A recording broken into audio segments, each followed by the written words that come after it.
Olá pessoal, boa tarde, tudo bem? Aqui, né, depois do almoço, vamos estudar agora. Aqui, bora lá, ó, direito tributário. Então, isso aqui é uma aula demonstrativa, né, do direito do sistema tributário nacional. Eu gosto de estudar aqui, embora tenha até o texto aqui que eu posso baixar, né? Mas eu gosto de estudar por aqui, porque assim, eu leio, e se tiver alguma dúvida, eu posso colocar a aula aqui, tá vendo? Eu tenho a aula aqui, aí eu já coloco a aula, mas é assim, eu prefiro estudar lendo a matéria, porque assim fica mais fácil, né? Porque assim, para memorizar do que só receber, né? Eu leio, aí eu tenho dúvida, volto, enfim. Vamos lá. E aqui assim, você já sabe, né? Quem me acompanha aí, que eu estudo com esse barulho aqui mesmo, tá? Só conversando, brincando, trabalhando, porque estão construindo casas aqui do lado. Então, mas eu faço de conta que não tô ouvindo nada, tá? Então, eu espero aqui uma aguinha, que eu coloquei hortelã e um pedacinho de canela para tomar essa água aqui. Gostoso. Vamos lá. Então, conceito de tributo, né? O que está falando, né? Assim, demonstração dos professores. Eles estão falando que ao término dessa aula, eu estarei estudando os artigos 3º e 5º, né, do Código Tributário Nacional, os artigos 145, 148 e 149 da Constituição Federal. Também o conceito de tributo, que é super importante, né, e o que são receitas originárias e derivadas. As teorias tripartite, pentapartite, quadripartite e bipartite. O que é natureza jurídica do tributo, classificação dos tributos direto e indiretos, reais, pessoais, progressivos, regressivos e proporcionais, tá? Então, assim, já vi toda essa matéria, pessoal, mas acho assim familiar, mas se for cair numa questão hoje, não sei se eu vou saber responder. Vamos lá, as normas gerais do direito tributário estão disciplinadas no Código Tributário Nacional, CTN. Uma lei ordinária, isso aí eu sei que ela é lei ordinária, e que a Constituição é uma lei ordinária de 66, mas a Constituição de 88 recepcionou como lei complementar, certo? Portanto, o CTN é anterior à Constituição Federal, claro, e há dispositivos que não foram recepcionados, né? Por exemplo, na prática, eles não estão valendo, né? Dessa forma, os artigos do Código Tributário Nacional, que não foram mencionados nas aulas, são aqueles que não precisam estudar. Então, existem uns artigos que não foram recepcionados pela Constituição, certo? Então, vamos lá. Conceito de tributo. O Código Tributário Nacional, no artigo 3º, define tributo como sendo tributo é toda prestação pecuniária compulsória em moeda ou cujo valor nela se possa exprimir, que não constitua sanção de ato ilícito, constituída, aliás, é instituída em lei e cobrada mediante atividade administrativa plenamente vinculada. Então, esse é o tributo. Então, é uma atividade vinculada. Então, só cobra o tributo a partir de uma atividade vinculada, tá? Então, vamos lá. Temos aqui 6 características essenciais do tributo, né? Tributo é uma prestação, certo? Então, significa que não é uma sanção, é uma prestação. Ela é pecuniária, tá? Ela é compulsória, né? E moeda, cujo valor dela se possa exprimir, que não constitua sanção de ato ilícito. Então, não é, embora seja compulsória, a autoridade pública vai tirar o dinheiro da gente de qualquer forma, se eu quero ou se eu não quero. Ela não é uma sanção, não é um ato ilícito, tá? É instituída em lei, não pode ser por decreto e não pode ser por medida provisória, né? E é cobrada mediante atividade administrativa plenamente vinculada.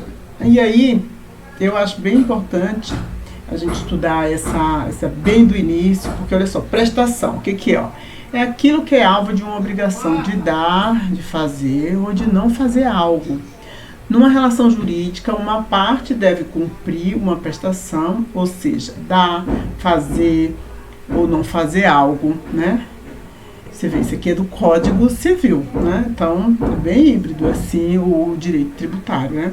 Enquanto a outra parte tem o direito ao cumprimento dessa obrigação, prestação, certo? Então, o tributo é uma obrigação em que o contribuinte tem que dar dinheiro ao Estado, certo?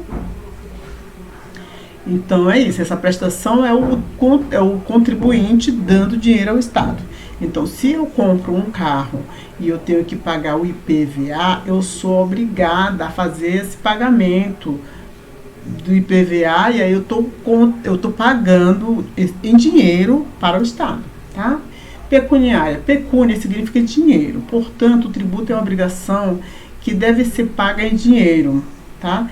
Isso significa que não pode ser pago um tributo em prestação de serviço, né? Em labore, nem produtos in natura, certo? Tem que ser dinheiro. Compulsório. O sinônimo de compulsório é obrigatório. Então, se eu compro uma casa, eu tenho que pagar IPTU. É obrigatório pagar o IPTU. Então, assim, se eu não quero pagar IPTU, então eu não compro uma casa, certo? O contribuinte não tem a opção de querer ou não pagar o tributo. É uma prestação de dar, obrigatória.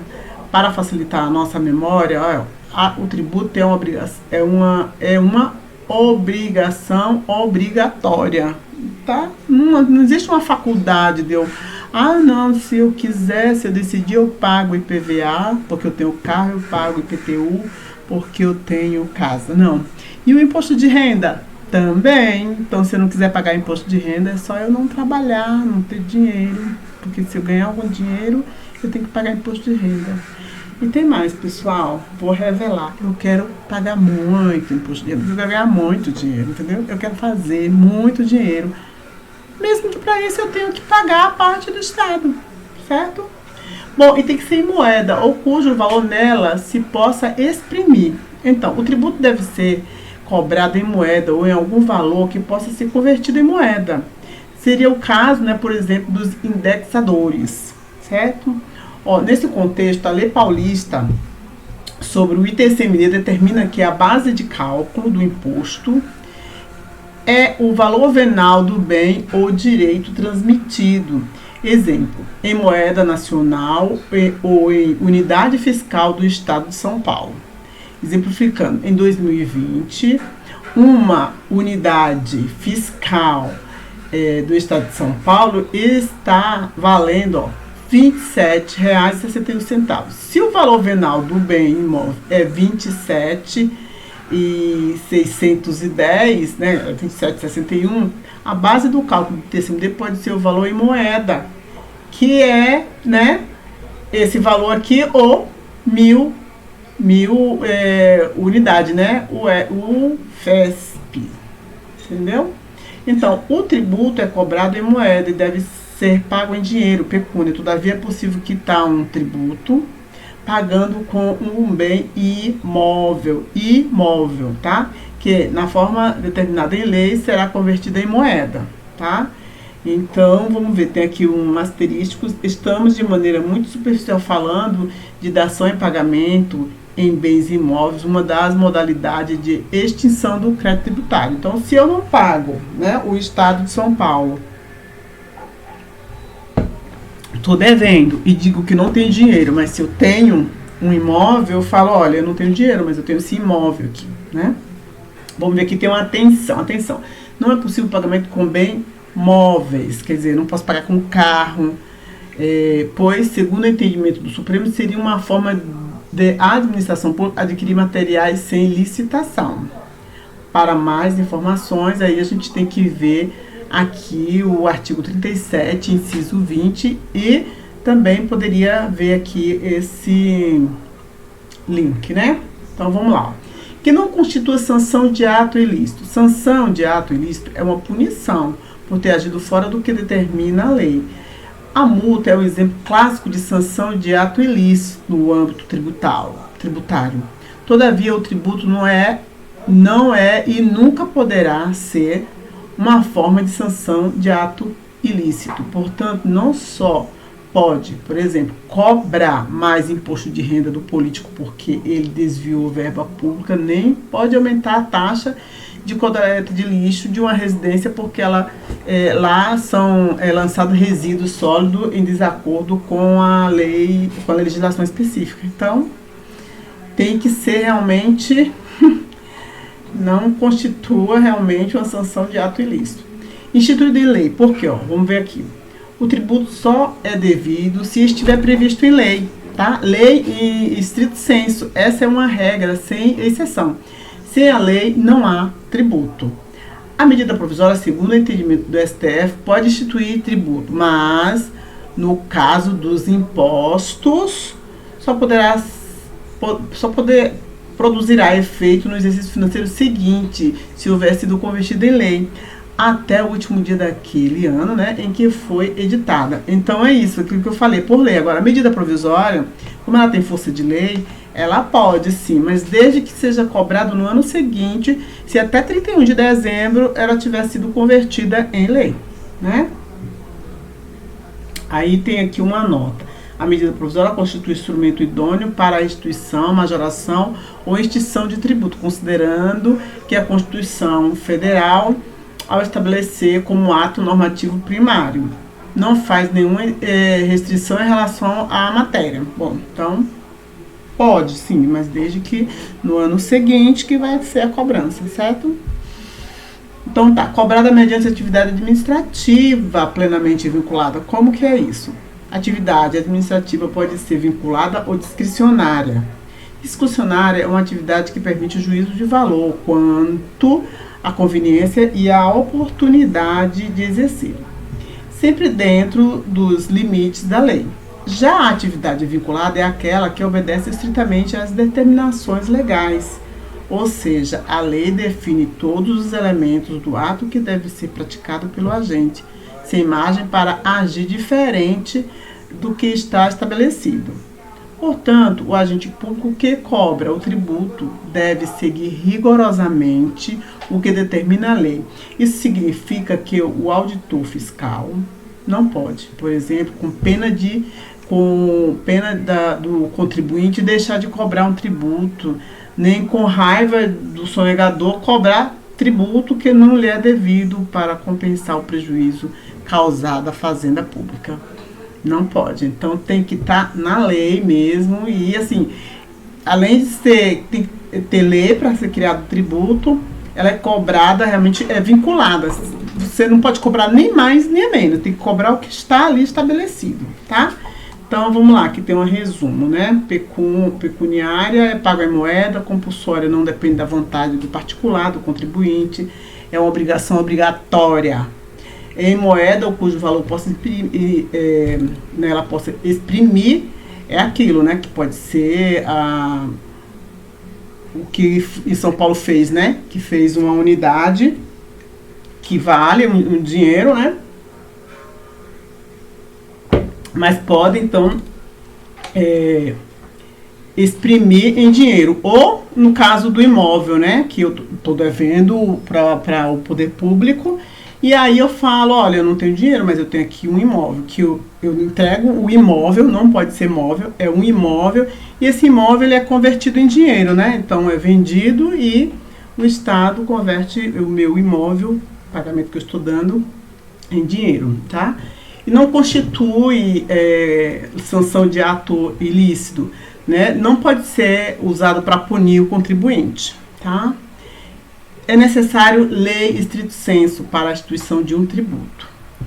E atividade administrativa plenamente vinculada é que o auditor fiscal ele não pode, esse daqui tem dinheirinho, vou tirar dele, esse aqui é pobre, teve um problema aí, não vou cobrar dele, não é vinculado, ele tem que cobrar, tá?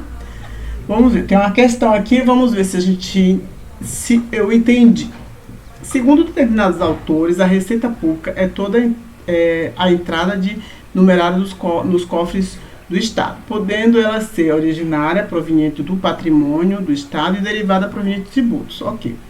Nesse caso, define-se como tributo a receita proveniente de prestação de serviço do Estado à população não compulsória.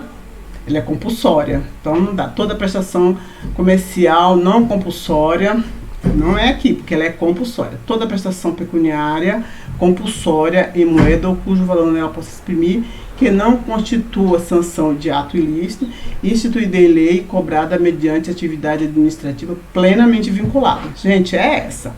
Aí a D fala, melhoria cobrada, não tem nada a ver, a receita cuja obrigação tem por fato gerador. Não, gente, é essa daqui, tá? Acertei. Bora ver. Receita originária e receita derivada.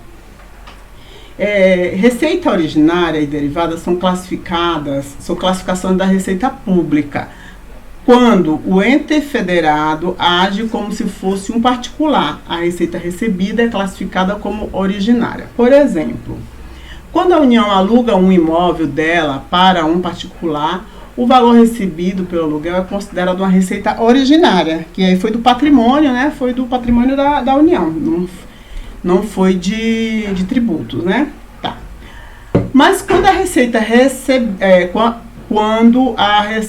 recebida pelo governo decorre de uma imposição dele, no caso do tributo, que é uma imposição, o governo está mandando que você pague e você não tem a opção lista de não pagar. Temos uma receita derivada, porque decorre, ela é oriunda do poder de império do Estado, viu? Então, o exemplo clássico de receita derivada são os tributos. Vamos ver o resumo aqui, ó. Receita pública, aí vem receita originária, que a gente já sabe que é o Estado que explora o seu próprio patrimônio com aluguéis de imóveis, né? Lucro de empresas públicas, né? Preço público, as tarifas. E a receita derivada, que é derivada do poder de império do Estado, são os impostos, as taxas, as multas, tá bom? Vamos lá. A prerrogativa do Estado para explorar o patrimônio do particular pode ser compreendida quando se explica a diferença entre direito privado e direito público. Enquanto no direito privado as relações jurídicas entre as partes ocorrem em pé de igualdade, no direito público a relação jurídica é regida por dois pilares fundamentais: a supremacia do interesse público sobre o interesse privado e a indisponibilidade do interesse público, tá? Então, supremacia do interesse público no âmbito direito tributário. Um dos objetivos fundamentais da República Federativa do Brasil é promover o bem de todos. Isso implica em proporcionar à sociedade acesso à educação, saúde, moradia, etc. Para tanto, o Estado precisa de recursos, e uma das formas de obtê-los seria por meio da exploração do patrimônio do cidadão, cobrando, né, cobrança de tributos. Portanto, para garantir o bem-estar da coletividade, o Estado pode desconsiderar o interesse particular, daí dizer-se da supremacia do interesse público sobre o interesse privado. Contudo, a exigência por parte do Estado não pode ser arbitrária. Ela precisa seguir uma lista de princípios, limitações ao poder tributar. E como já vimos, a cobrança precisa ser prevista em lei. Em resumo, com base no princípio dos princípios da supremacia do interesse público Se houver conflito entre os interesses públicos e particular, prevalecerá o interesse público, tutelado pelo Estado. Todavia, os direitos e garantias individuais expressos na Constituição ou dela decorrentes serão sempre respeitados. Tá? Vamos ver se a gente consegue fazer mais uma questão. Vamos lá. São considerados princípios informativos da atividade administrativa a legalidade e a supremacia do interesse público, sendo o primeiro mencionado na Constituição vigente e o segundo fundamentado nas próprias leis do Estado em favor da defesa, da segurança e do desenvolvimento da sociedade. Então tá, informativo da atividade administrativa, legalidade, tem que ter legalidade. Então tá, eu não estou entendendo muito bem a questão, são princípios informativos da atividade administrativa e legalidade. A legalidade e a supremacia do interesse público, sendo o primeiro mencionado na Constituição. Ok. Então, na Constituição tem lá, realmente, a legalidade, impessoalidade, né? Tem os 5 princípios, é o LIMP. E a supremacia não está mencionada na Constituição. Então, esse item está correto. Corretinho. Bora lá. Vamos para a próxima. Indisponibilidade do interesse público. Como o Estado tem a obrigação constitucional de garantir o bem-estar de todos, o agente público não pode decidir por sua conta como agir quanto aos bens públicos e ao interesse da coletividade. Toda ação decorre do que está previsto em normas e leis. Por exemplo, um auditor fiscal não pode, a seu juízo, perdoar a dívida de um contribuinte. A dívida só poderá ser perdoada se uma lei prevê essa possibilidade. A razão de somente a lei poder perdoar uma dívida é porque quem cria a lei são os representantes do povo. Portanto, temos o povo colocando em disponibilidade seu próprio patrimônio, seu interesse, certo? Em outras palavras, decorre do princípio da indisponibilidade do interesse por todas as restrições impostas à atividade administrativa, pois a administração pública não é dona da coisa pública, ela é apenas a gestora dos bens e interesses do povo, certo? Então vamos lá, uma questão. Um Estado que tributasse desumanamente os administrados enriqueceria o erário com maior volume de recursos, o que, por outro lado, tornaria a sociedade mais pobre. Tal conduta de exação excessiva viola o princípio pelo qual deve prevalecer a supremacia do interesse público. Tem que ser a supremacia do interesse público, né, pessoal? Porque primário, secundário, bora lá. Erramos! É interesse público primário. Supremacia do interesse público e interesse público seria o interesse público primário. Vamos ver o que é que o professor... Um Estado que tributasse desumanamente os administrados enriqueceria o erário com maior volume de recursos, o que, por outro lado, tornaria a sociedade mais pobre.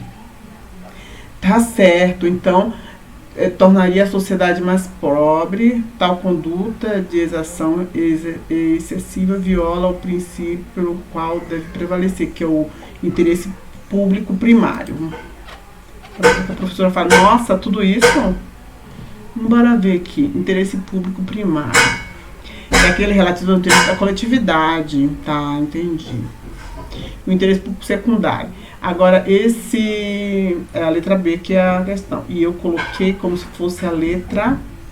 Coloquei a C, né? E a C diz o quê? Não se trata na questão de supremacia do interesse público, porque o Estado está agindo como ente público, que é, e não como se fosse particular. É o interesse público sobre o público. Então, interesse primário, tá bom? Então, gente, estudamos já aqui um pouco de direito tributário, tá? E deixa eu ver aqui quantos capítulos tem, ó. O conceito, né? Agora vem aqui a classificação dos tributos. certo? Vou passar aqui, marcar como lido e vou para próxima aula. Próxima aula, então, a classificação de tributos, tá? O CTN, em seu artigo, classifica os tributos em... Os tributos são impostos, taxas e contribuição de melhoria. Por sua vez, a Constituição Federal determina que... Aqui é um grifo do professor. Mas, na verdade, a Constituição, ela fala no artigo 145 que a União, os Estados, os Distritos Federais e os municípios poderão instituir os seguintes tributos. Quais são os tributos? Tributos que podem ser impostos, taxa em razão do exercício do poder de polícia ou pela utilização efetiva ou potencial de serviços públicos específicos e divisíveis, prestados ao contribuinte ou posto à sua disposição. Aqui no caso, por exemplo, da água, da luz, né, que a gente, pelo poder de polícia, né, existe a gente paga essa taxa, a taxa de água, a taxa de luz, mas é assim, ele é colocado à disposição e a gente usa se a gente quiser, certo? E ele é específico e é divisível, porque, por exemplo, vem aqui para minha casa e eu gasto muito ou pouco, ou eu desligo tudo, não vou gastar. Então, está à minha disposição, certo? E tem também o tributo, que é a contribuição de melhoria, que é decorrente de obras públicas, tá? Então, a União, no artigo 148 da Constituição, diz que a União, mediante lei complementar, poderá instituir empréstimos compulsórios. Lei complementar. Para atender a despesas extraordinárias, decorrente de calamidade pública, de guerra externa ou sua iminência. E também para empréstimos compulsórios para no caso de investimento público, de caráter urgente e de relevante interesse social. Então, para fazer um investimento público tem que ser alguma coisa de caráter urgente e de relevante interesse nacional, tá? Então, existem essas duas possibilidades para fazer empréstimo compulsório, tá? No artigo 149, compete exclusivamente à União instituir contribuições sociais de intervenção no domínio econômico e de interesse das categorias profissionais ou econômica. Então, é a União que faz realmente de forma exclusiva, por exemplo, a minha contribuição que eu faço pela OAB né, profissional, médico, assistentes sociais, serviço social, na verdade, e advogado, todos têm que fazer essa contribuição e é exclusiva a União, né, que faz essa cobrança, e embora a competência da União, né, competência exclusiva, mas a gente tem, por exemplo, a OAB, né, que é quem faz a cobrança do valor, né? Então, é como um instrumento de atuação na respectiva área. Os tributos previstos no Código Tributário Nacional são os mesmos que a Constituição prevê, que podem ser instituídos pela União, pelo Estado, Distrito Federal e município. Além dessas três espécies de tributos, que são os impostos, a taxa, a contribuição de melhoria, a Constituição também determina que a União, e somente a União, pode instituir empréstimo compulsório, né, e as chamadas contribuições especiais sociais de intervenção do domínio econômico e a de interesse de categorias profissionais ou econômicas, tá?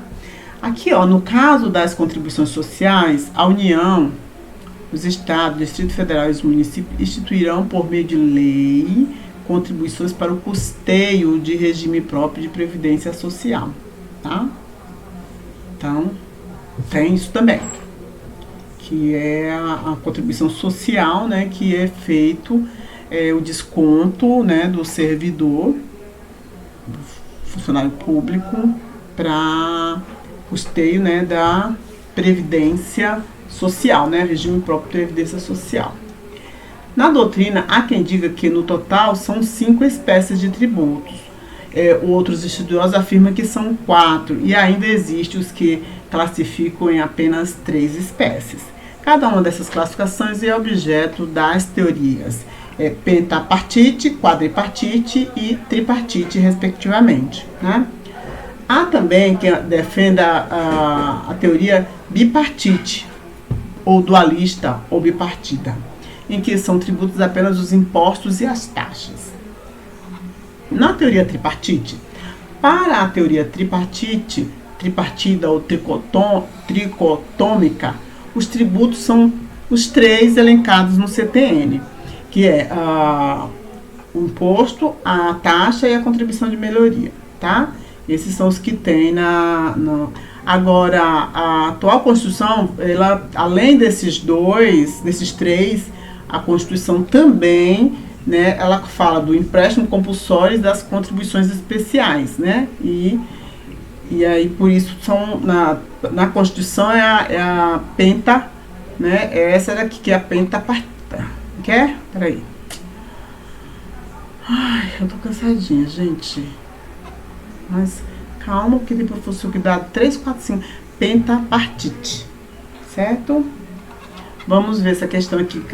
No que diz respeito à classificação dos tributos no Brasil, várias teorias foram adotadas pela doutrina, pela jurisprudência e pelo Código Tributário Nacional ao longo do tempo.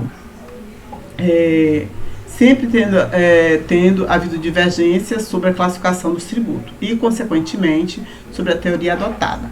Apesar das diferenças de entendimento entre lei, doutrina e jurisprudência, o Código Tributário Nacional adota expressamente a teoria da Bora ver onde que tá. Tetra não é, penta não é, bi não é, tripartida, classificação do tributo, do imposto, é essa aqui. Acerta. Vamos lá. A teoria pentapartite, ela é adotada pelo Supremo Tribunal Federal e também teoria mais aceita pela doutrina. Entendeu? A pentapartite, ou pentapartida, ou quinquipartida é a teoria adotada pelo Supremo Tribunal Federal. É também a teoria mais aceita pela doutrina. Então, e não é pela Constituição, é o Supremo Tribunal Federal que fala da penta, né? Pentapartite. Vamos lá. Nessa teoria, além das 3 modalidades, né? O imposto, a taxa, a contribuição de melhoria e o que refere o artigo 145 da Constituição, são competentes para instituí-las o Estado, a União, o Estado, o Distrito Federal e os municípios. E o artigo 140 alude às duas outras modalidades tributárias para a ANTAR, que são instituídas só a União, que é competente, né, que é o empréstimo compulsório e as contribuições sociais, inclusive de intervenção no domínio econômico e de interesse das categorias profissionais e econômicas. Aí, ó, tá aqui o STF em 92 que teve essa decisão. Tá na Constituição e a teoria adotada pelo STF. É, isso mesmo. Vamos ver aqui essa questão. Foi da Câmara de Feira de Santana, procurador jurídico adjunto. Assinale a correta sobre quais são as espécies tributárias na visão da teoria de classificação chamada pentapartida. Bora lá? Então, ó, ele é imposto, taxa, contribuição de melhoria. Tem empréstimo compulsório e contribuição para fiscais ou especiais. Tá? Parece que é essa mesmo, porque olha só. Empréstimo compulsório e contribuições para fiscais ou especiais. Taxa de poder de polícia não, contribuições sociais não é contribuição de melhoria. Taxa, contribuição de melhoria, empréstimos sociais, não é empréstimo compulsórios, né? Vamos para... Acertamos. Aí aqui, ó, tem imposto, taxas, e aí é bipartite, aí aqui já, junto a isso aqui é a tripartite, e quem considera as 3 as contribuições de espécie, né, que é a tripartite, e quem considera que também o empréstimo compulsório, então é a pentapartite. Está na Constituição, né, e também o Supremo adota. Teoria quadripartite.